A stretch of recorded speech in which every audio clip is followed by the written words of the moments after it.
एक व्यक्ति ने एक गुरु से पूछा कि जब कोई व्यक्ति पाप या पुण्य में विश्वास न करे और अगर वह किसी तरह का कोई पाप करे तो क्या उसे पाप का फल मिलेगा।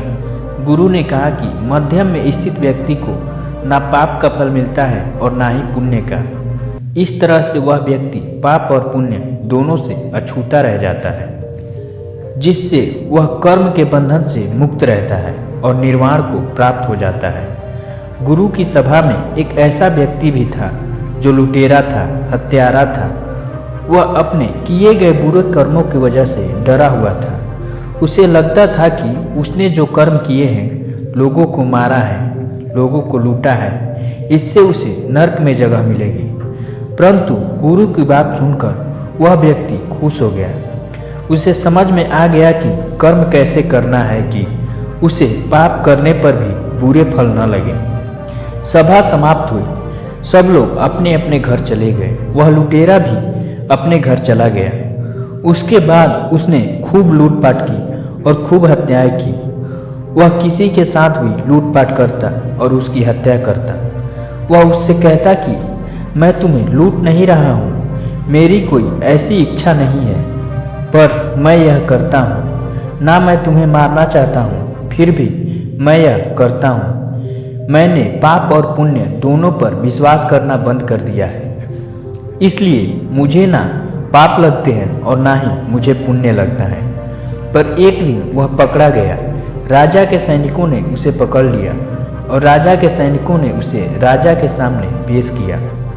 तो राजा ने उसके किए गए कृत्य के लिए उसे मृत्यु दंड दे दिया। जब राजा के सैनिक उसे मृत्यु दंड देने के लिए ले जा रहे थे, तब वह बड़ी ही चालाकी से उन सैनिकों के चंगुल से बचकर भाग निकला। वह भागते भागते उस गुरु के आश्रम में पहुंच गया। वहां पहुंचकर उसने गुरु से कहा, गुरुदेव, जैसा आपने कहा था ना पाप पर विश्वास करना और ना ही पुण्य पर विश्वास करना, वैसा ही मैंने किया। परंतु जैसा मैंने कर्म किया, उन कर्मों की सजा मुझे क्यों मिल रही है। गुरु ने उससे पूछा, तुमने क्या किया। उस व्यक्ति ने गुरु से सारी बातें बता दी। गुरु ने कहा कि क्या तुम्हें प्यास लगी है। उस व्यक्ति ने कहा, हाँ गुरुदेव, बहुत प्यास लगी है, प्यास से गला सूखा जा रहा है। गुरु ने उस व्यक्ति को भोजन ला कर दिया और कहा, खा लो।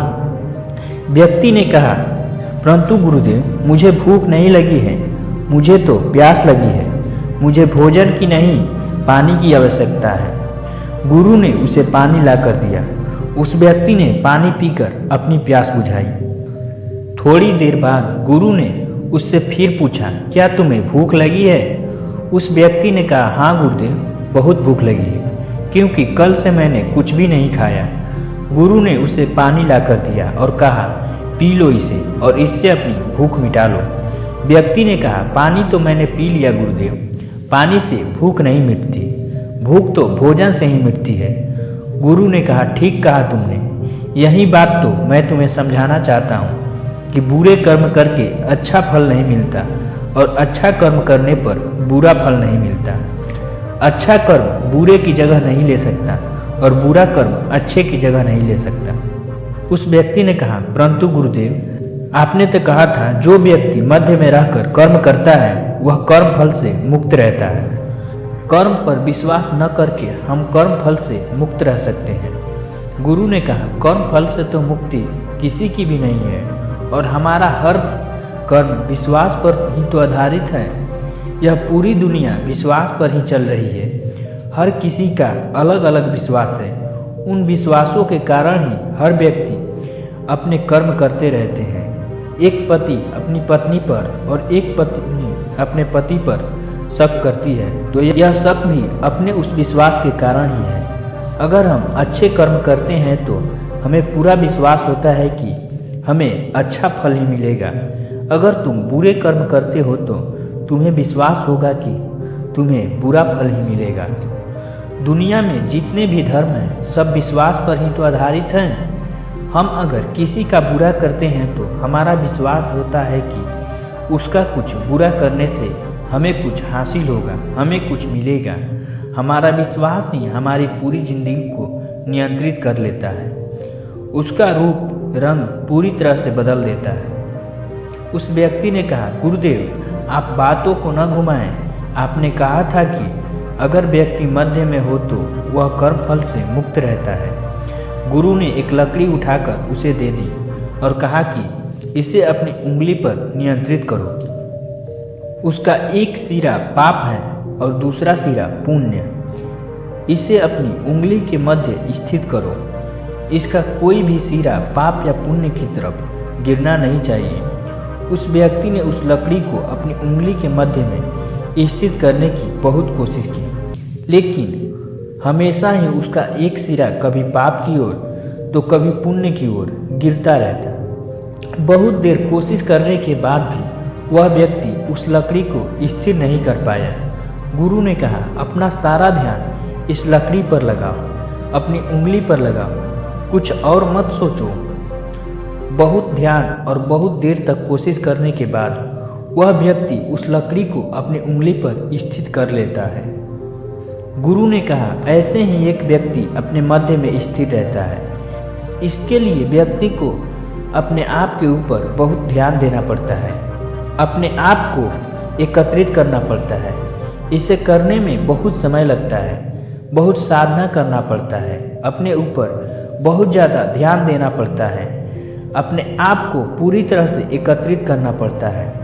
इसमें बहुत समय लगाकर साधना करनी पड़ती है, अपनी समझ को बढ़ाना पड़ता है, अपने भीतर शांति को उतारना पड़ता है, तब जाकर एक व्यक्ति मध्य में स्थित हो पाता है।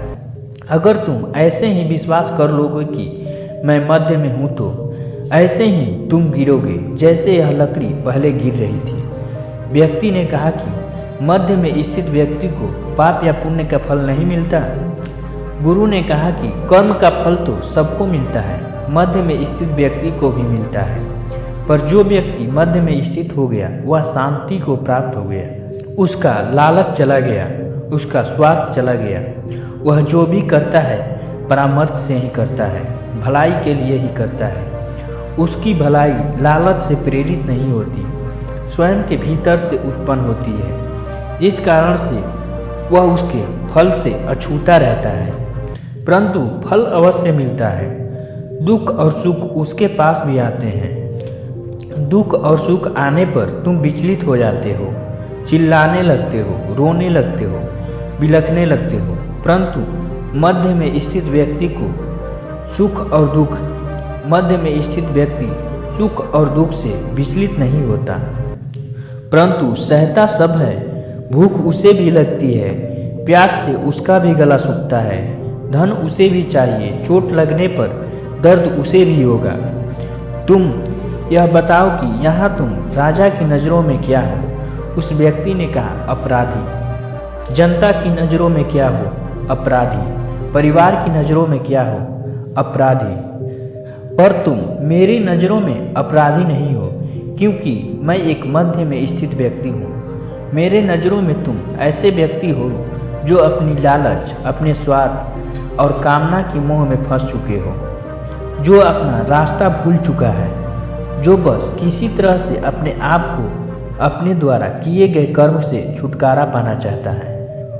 वह व्यक्ति गुरु के चरणों में गिर गया और गुरु से कहा, हे गुरुदेव, मैं मध्य में स्थित होना चाहता हूँ। वह व्यक्ति गुरु के आश्रम में ही रुक गया और गुरु के सारे नियमों का पालन करने लगा। इस तरह से उस व्यक्ति में एक दिन शांति उतर आई, जिससे वह व्यक्ति मध्य में स्थिर हो गया। उसने गुरु से कहा, गुरुदेव, एक लालच सभी मनुष्यों में होता है, जीवन से जुड़ी रहने की लालच। वह लालच भी मुझ में अब नहीं रहा। मैंने बहुत बुरे कर्म किए हैं जिसकी सज़ा मुझे मिला है, परंतु वो सज़ा मैंने नहीं पाई। अब मैं वह सज़ा ग्रहण करना चाहता हूँ।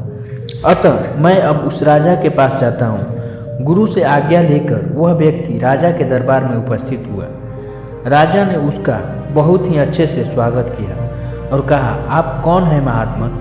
चेहरे पर अत्यधिक तेज है।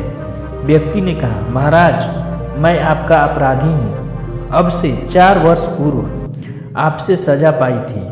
मैं वही हत्यारा हूँ जिसने कई मासूमों को मौत की घाट उतार दी है।